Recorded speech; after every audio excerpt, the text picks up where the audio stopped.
Qu'est-ce que la méthode 55-5 ? Comment vous pouvez l'utiliser au quotidien pour attirer et manifester ce que vous désirez ?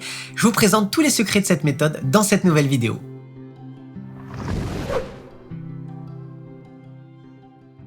Bonjour à tous, je suis Romain Clément de Gaia Méditation. Si vous connaissez déjà la chaîne, vous êtes sûrement déjà familier avec tous les contenus qu'on propose impliquant la loi d'attraction, la technique du verre d'eau magique, la méthode 369, les affirmations positives, les musiques subliminales avec messages subliminaux ou encore les kaléidoscopes avec Mind Movies pour attirer l'abondance, pour attirer l'amour, pour la santé ou toute autre chose que vous désirez. Si ça vous intéresse, vous pouvez retrouver tous les liens de ces contenus dans la description de la vidéo. Aujourd'hui, je vais vous parler de cette technique de manifestation très puissante impliquant la loi de l'attraction, la méthode 55-5. Je vais vous expliquer pourquoi l'utiliser, comment l'utiliser et je vais aussi vous détailler toutes les erreurs les plus communes à éviter par rapport à la loi de l'attraction. Si vous souhaitez passer directement au protocole pour réaliser cette méthode, un protocole d'ailleurs très simple à réaliser, vous pouvez cliquer directement dans le minutage dans la description de la vidéo ou encore suivre l'avancée dans la barre de progression.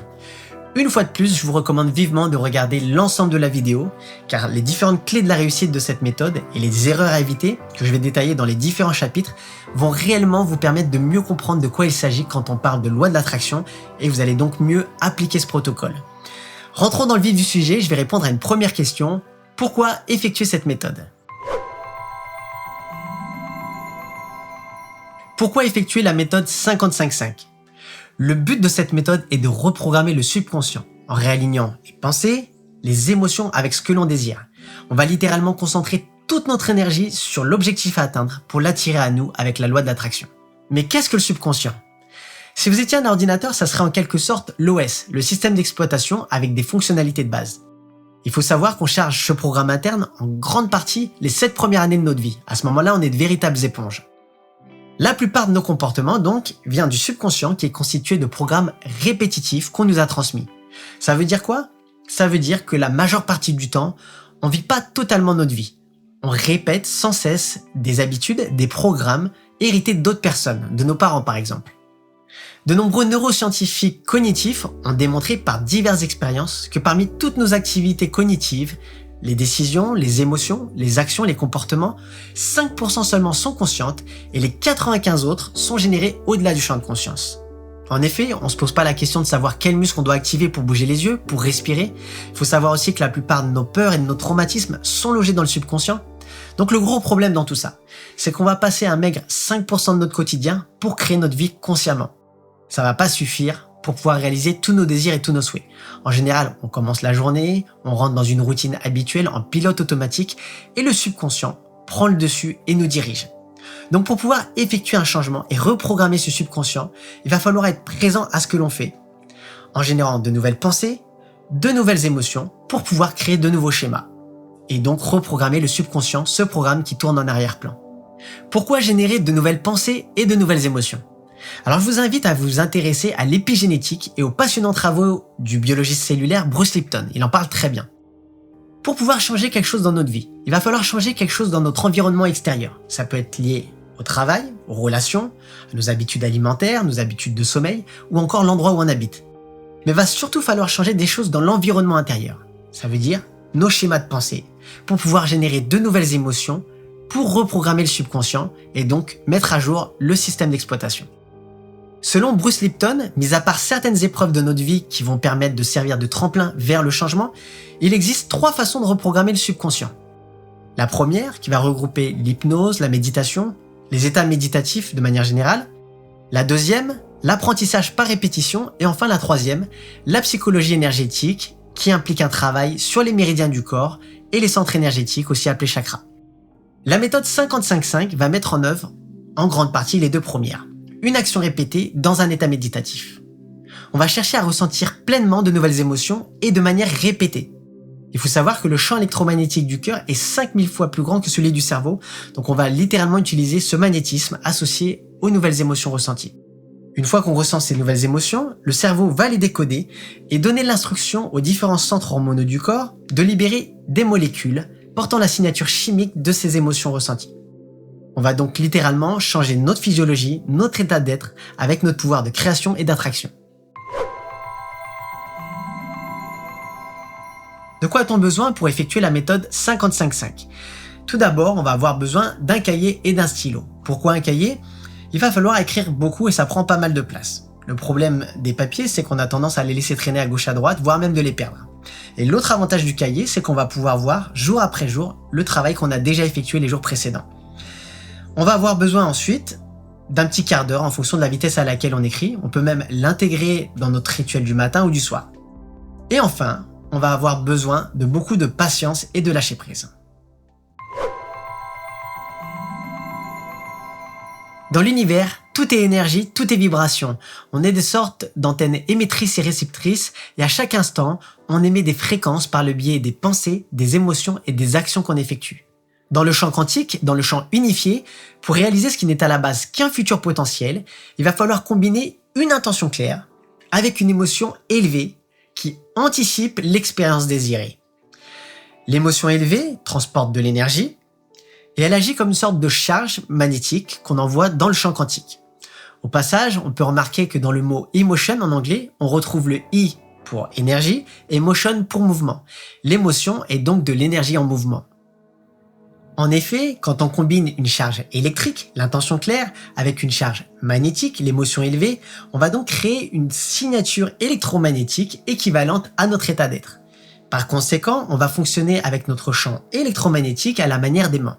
On va être attiré par certaines personnes et elles vont être attirées par nous parce qu'on partage les mêmes centres d'intérêt. On va pas fréquenter certaines personnes parce que on a l'impression de pas trop s'entendre avec elles, on n'est pas en accord, on n'est pas accordé sur les mêmes fréquences. On va faire une activité plutôt qu'une autre dans la journée, on va écouter une musique plutôt qu'une autre et oui, la musique elle aussi est vibration. En gros, voici le chemin de la pensée.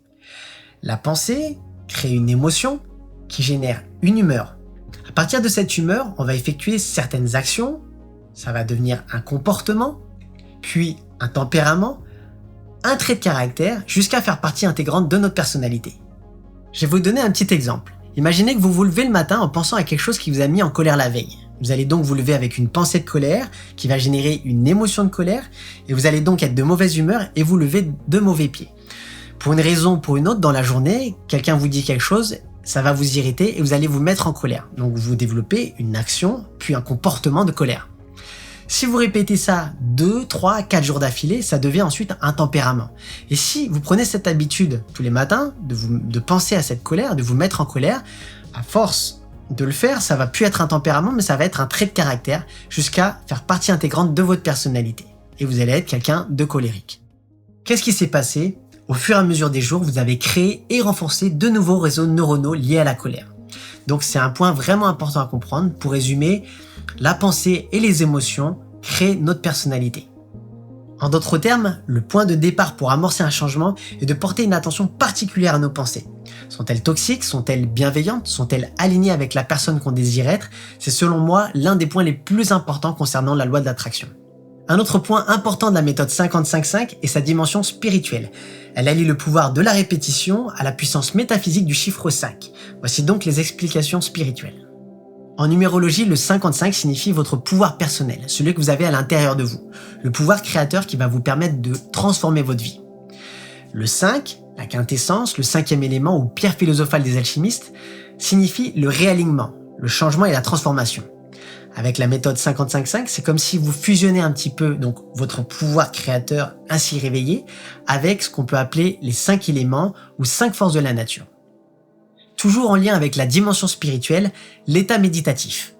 Le temps que vous allez consacrer à écrire va vous permettre d'entrer petit à petit dans un état méditatif, un état de visualisation. C'est typiquement le genre d'état dans lequel on peut se trouver quand on récite un mantra ou un rosaire plusieurs fois d'affilée. Cet état méditatif va réellement permettre de diminuer le bruit du mental et d'ouvrir une brèche dans le subconscient. Dernier point important avant d'aborder la présentation du protocole de la méthode 55-5, la matérialisation physique. Le fait d'écrire sur le papier ce que vous désirez va vous permettre d'amorcer la matérialisation des vibrations de ce que vous désirez dans la réalité physique. Le fait d'écrire ce que vous pensez, ce que vous ressentez, va vous permettre de faire une première action dans le sens du changement. Bien sûr, il faudra effectuer d'autres actions dans le même sens en étant aligné dans le quotidien. Il faut garder en tête que tout le travail que vous aurez effectué sur le subconscient va réellement vous permettre de mettre en place plus facilement toutes ces actions. Passons maintenant à ce que vous attendez tous, le protocole. La première étape consiste à définir un objectif. Pour ça, on va se mettre au calme et prendre le temps de se poser certaines questions pour définir l'objectif au préalable. Il est vraiment très important de savoir au plus profond de nous ce que l'on souhaite voir se manifester pour se donner un cap, pour savoir où on va. La plupart du temps, dans le quotidien, on va surtout penser aux tracas, aux problèmes au travail, les problèmes relationnels, les problèmes financiers, les factures à payer, plutôt que sur tout ce qu'on désire réellement. Donc il est important de trouver un objectif qui soit à la fois excitant, motivant, mais aussi atteignable et réalisable. La demande doit être claire et précise et si possible suffisamment courte pour pouvoir s'ancrer plus facilement dans le subconscient. Il est préférable aussi de s'attarder sur un seul objectif à la fois, sinon ça risque d'être fastidieux. Il est important de bien prendre le temps de ressentir les émotions liées à votre objectif. Et attention, j'insiste vraiment là-dessus, vous devez ressentir ces émotions comme si vous aviez déjà atteint votre objectif. Alors je vais donner un petit exemple. Imaginez que cet objectif soit de perdre 5 kilos. Vous allez fermer les yeux, vous imaginez 5 kilos en moins.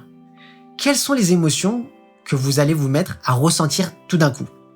Peut-être que vous allez vous ressentir plus dynamique, plus léger ou légère, mieux dans votre peau. Et donc à ce moment-là, vous allez émettre une nouvelle fréquence liée à la perte des 5 kilos. Une fois connecté à ces émotions, continuez de vous poser les questions essentielles. Est-ce que ça correspond vraiment à votre objectif? Pourquoi vous cherchez à atteindre cet objectif? Essayez de dresser des bienfaits, des bénéfices que vous pouvez en tirer. Et vraiment, essayez d'écouter cette voix intérieure pour savoir si c'est vraiment le chemin que vous souhaitez emprunter. Alors je dis tout ça parce que bien souvent, on a tendance à rester un peu trop à la surface de ce qu'on désire réellement. Par exemple, vous voulez être en couple avec un tel ou un tel. Et plutôt que de rester bloqué sur la personne en question, essayez de vous poser les questions. Pourquoi vous voulez être en couple avec cette personne? Peut-être que la raison derrière, tout simplement, est que vous voulez vous sentir aimé. Vous voulez vous sentir accepté. Vous voulez vous sentir épaulé en cas de besoin. Avoir quelqu'un qui est à votre écoute, qui vous porte de l'attention. Donc à partir de toutes ces émotions, vous allez pouvoir construire votre objectif. Après avoir défini votre objectif, vous allez devoir énoncer une affirmation positive ou une information. Pour l'affirmation positive, tout d'abord, elle doit être formulée au présent. Pourquoi au présent? Parce que si vous la formulez au futur, votre souhait, votre désir restera dans le futur. La tournure doit être positive, parce que si je vous demande de ne pas penser à un éléphant rose, en une fraction de seconde, ça y est, vous avez vu l'éléphant rose. Donc le cerveau ne comprend pas la négation. Ensuite, vous devez énoncer cette affirmation comme si l'objectif était déjà atteint, avec de la gratitude. Pourquoi la gratitude? Parce que la gratitude est une émotion forte qui porte la signature émotionnelle d'un objectif déjà atteint. On remercie pour quelque chose qu'on a déjà atteint. Quand vous arrivez à ressentir de la gratitude pour un événement qui ne s'est pas encore produit, le cerveau, lui, fait pas la différence entre la réalité extérieure et la réalité intérieure. Pour lui, cette gratitude signifie que cet événement a déjà eu lieu ou qu'il est en train de se produire dans le présent même. À ce moment-là, votre corps va commencer à amorcer déjà une transformation grâce à cette gratitude ressentie. Voici quelques exemples. Au niveau de la santé, on peut écrire « Je suis reconnaissant pour ma santé parfaite. Je suis reconnaissant pour la paix et l'harmonie dans ma vie. » En amour, plutôt que d'écrire « Je suis reconnaissant d'être en couple avec un tel ou un tel », écrivez plutôt « Je suis tellement reconnaissant d'être en couple avec la personne qui me correspond le mieux. » D'un point de vue financier, on me pose souvent la question de savoir ce qu'on peut écrire pour gagner plus d'argent. Alors, avant d'écrire cette affirmation, posez-vous la question de savoir pourquoi vous voulez plus d'argent. Peut-être que la raison derrière, c'est juste que vous voulez vous sentir plus libre, plus stable, plus en sécurité d'un point de vue financier. Alors plutôt que d'écrire « Je suis reconnaissant pour les 20 000 euros qui viennent d'arriver », ce qui peut marcher dans une moindre mesure, écrivez plutôt « Je suis reconnaissant de me sentir libre, stable et en sécurité financièrement ». Je sais, je me répète, mais c'est vraiment l'un des points les plus importants concernant la loi de l'attraction. Se focaliser, se concentrer sur les émotions, sur les sentiments. Les affirmations maintenant. Encore plus fort que de formuler une affirmation positive, vous pouvez formuler ce qu'on appelle une information, dont parle beaucoup le conférencier Noah St. John. Les affirmations, comme les affirmations positives, utilisent le principe de la loi de l'attraction. La différence se fait dans l'interprétation de notre subconscient qui est beaucoup plus sensible aux questions qu'aux phrases directes. Vous posez une question claire et précise et l'univers se charge d'y répondre. Je vous donne un exemple. En affirmation positive, on va écrire « Je suis heureux ». Mais le subconscient peut par moments opposer une certaine résistance si vous éprouvez un certain vide dans votre vie, si vous avez une enfance difficile. Et à ce moment-là, votre affirmation, vous allez devoir la répéter plusieurs fois pour pouvoir créer une brèche dans le subconscient et vraiment ancrer cette nouvelle information en vous. Maintenant, si vous la formulez en affirmation, sous forme de question, et que vous posez cette question donc. Pourquoi je suis heureux? À ce moment-là, le subconscient va être un peu désorienté et fera beaucoup moins résistance. Vous répétez cette information plusieurs fois et l'univers va se charger d'y répondre. Vous allez donc remarquer petit à petit une manifestation dans votre quotidien. Alors bien entendu, il est préférable d'expérimenter par soi-même pour tirer ses propres conclusions. Une fois de plus, il est très important de bien conscientiser chaque étape et de le faire avec le cœur. La troisième étape consiste à écrire cette phrase 55 fois de suite, 5 jours d'affilée. Oui, vous avez bien entendu, 55 fois de suite. Avant de commencer, trouvez un endroit tranquille où vous ne serez pas dérangé pendant une quinzaine de minutes. Alors je sais, c'est pas toujours facile d'aménager l'emploi du temps en fonction. On a souvent plein de choses à faire. Les courses, le ménage, la cuisine. Mais c'est vraiment primordial de pouvoir consacrer ces quelques minutes pour soi. Vous allez vraiment investir dans votre futur. Ce temps que vous consacrez envers vous-même, c'est un engagement envers vous-même. Si vous le faites pas, vous allez juste retourner dans les mêmes schémas de pensée, les mêmes actions, les mêmes comportements. Vous allez retourner à votre mode autopilote, prisonnier en quelque sorte du programme interne dans votre subconscient, et vous allez reproduire les mêmes erreurs. Alors c'est vraiment important de prendre le temps, comme pour faire de la méditation par exemple, pour se poser les bonnes questions. Savoir qui l'on est, qui l'on veut être, et qu'est-ce qu'on doit faire pour le devenir. C'est vraiment un pas de plus vers la découverte du soi. Prenez le temps de vous mettre dans de bonnes prédispositions. Mettez-vous à l'aise, vous pouvez jouer une musique douce, on en a plusieurs sur la chaîne, et prenez vraiment ce temps de vous imprégner, de ressentir pleinement au plus profond de vous les émotions liées à la manifestation de ce que vous désirez. Laissez ces émotions vibrer en vous. Pour cette raison, il est recommandé d'effectuer cette pratique le matin. On peut par exemple l'intégrer dans notre rituel matinal, quitte à se lever un peu plus tôt, ce qui est pratique quand on a des enfants et qu'on a peur d'être dérangé. Moi-même, j'ai intégré l'écriture dans mes différents programmes matinaux, le Miracle Morning d'Adele Rhodes ou encore la magie de Rhonda Byrne. Si vous faites ça tous les matins, vous verrez que vous serez rempli de gratitude et ça va vraiment vous mettre dans de très bonnes conditions pour pouvoir réaliser vos objectifs. Ça va déterminer le cap dans lequel vous allez vivre votre journée. Si vous ne pouvez pas le faire le matin, essayez de le faire le soir avant de vous coucher. La relaxation naturelle vous permettra d'entrer dans un état propice à la reprogrammation du subconscient. Si c'est pas possible le matin et pas possible le soir, dans ce cas-là, trouvez juste un moment dans la journée, quand vous êtes libre, pour pouvoir le faire. Le plus important, c'est de le faire. On écrit donc notre affirmation positive ou affirmation 55 fois d'affilée dans un cahier de préférence et on reproduit l'exercice 5 jours consécutifs. Pour renforcer le message, il existe plusieurs petites astuces.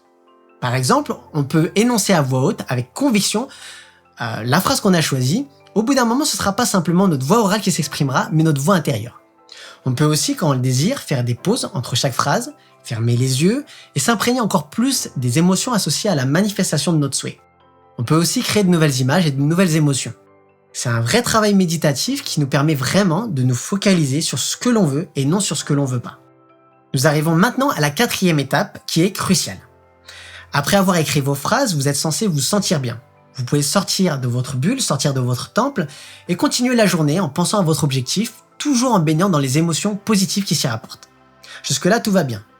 Ensuite, il va falloir lâcher prise. Alors je sais, c'est plus facile à dire qu'à faire. Mais le lâcher prise, c'est quoi? C'est une émotion qu'on arrive à ressentir quand on a atteint un objectif. Donc, qui dit lâcher prise, dit patience. Je prends un exemple. Vous devez recevoir un colis, un cadeau que vous êtes fait. Vous êtes impatient. Vous attendez à tout prix que ce colis arrive. Et quand il arrive, vous déballez le colis, le cadeau. Et petit à petit, les heures qui suivent, voire les jours qui arrivent, l'engouement redescend. C'est tout à fait naturel. Donc, lâchez prise et faites preuve de patience. Si vous avez des pensées limitantes, des pensées négatives, des pensées qui s'opposent à votre objectif, comme je n'y arriverai pas, j'en suis pas capable, essayez tout simplement de les remplacer par l'équivalent opposé, l'inverse. Toujours tourner en positif. Donc c'est un vrai exercice, pouvoir lâcher prise et faire preuve de patience. Dites-vous tout simplement que vous avez émis un message à l'univers et que tout est entre ses mains. Bien sûr, ça demande quand même de continuer à faire des actions dans le sens de l'objectif que vous cherchez à atteindre. Je vais maintenant apporter quelques précisions concernant la loi de l'attraction. Est-ce que l'humeur dans laquelle on se trouve quand on effectue la pratique est importante? Alors en effet, il est préférable d'être plutôt calme et apaisé. Si vous vous sentez irrité, négatif, inquiet ou en colère par exemple, l'émotion que vous allez transmettre, la vibration, la fréquence ne correspond pas à ce que vous souhaitez manifester, mais plutôt à ces émotions basses. Donc vraiment très important d'essayer de se sentir calme et apaisé. Pour pallier à ça, si vous êtes en colère par exemple, vous pouvez essayer d'effectuer 5 minutes de respiration, de cohérence cardiaque par exemple. On a des exercices, je vous mets les liens dans la description de la vidéo. C'est 5 minutes que vous vous accordez pour essayer de rétablir une cohérence au niveau du cœur et au niveau de l'esprit. Ça va remettre toutes les ondes cérébrales en cohérence, ça va apaiser votre esprit et calmer votre mental. Si vous vivez cette expérience comme une contrainte, alors que votre partie consciente vous dit que vous avez envie d'essayer, mais que derrière il y a une sorte de blocage, un manque de motivation ou d'enthousiasme, sachez que c'est un phénomène tout à fait courant et naturel. C'est un peu ce que l'on vit quand, au réveillon, on décide de se remettre au sport. On se dit, allez, ma bonne résolution, ça va être de me remettre au sport. Le premier de l'an et les premiers jours du mois de janvier, on se retrouve sur le canapé avec un pot de glace en train de regarder un film, et quand il s'agit de faire du sport, on va y aller à reculons en traînant les pieds. C'est tout à fait ce qui va se passer. Et pourtant, c'est un passage obligé. Si au final, vous n'arrivez toujours pas à trouver la motivation, c'est pas grave. Sachez qu'il existe d'autres méthodes pour pouvoir reprogrammer le subconscient et utiliser le principe de la loi d'attraction. D'ailleurs, si ça vous intéresse, n'hésitez pas à me dire en commentaire si vous voulez que je fasse une vidéo dédiée à la reprogrammation du subconscient pour lister les différentes méthodes. Deuxième question maintenant, est-on obligé d'écrire dans un cahier ? Alors j'ai dit précédemment qu'il était préférable d'écrire dans un cahier plutôt que sur une feuille, mais c'est pas une obligation. Il faut avant tout vous sentir à l'aise. Si par exemple vous êtes plutôt habitué à écrire à l'ordinateur, faites-le sans pour autant faire un copier-coller. Donc vous choisissez le support qui vous convient le mieux. Il faut surtout pas que le support devienne un obstacle. Troisième question, est-on obligé d'écrire 55 fois d'affilée ? Alors en effet, 55 fois ça peut paraître long. Alors si vous croyez en la dimension divine et spirituelle du chiffre 5 et du nombre 55, alors je vous recommande de suivre ce protocole à la lettre, de le faire 55 fois à chaque fois. En effet, ne sous-estimez pas le pouvoir de vos croyances.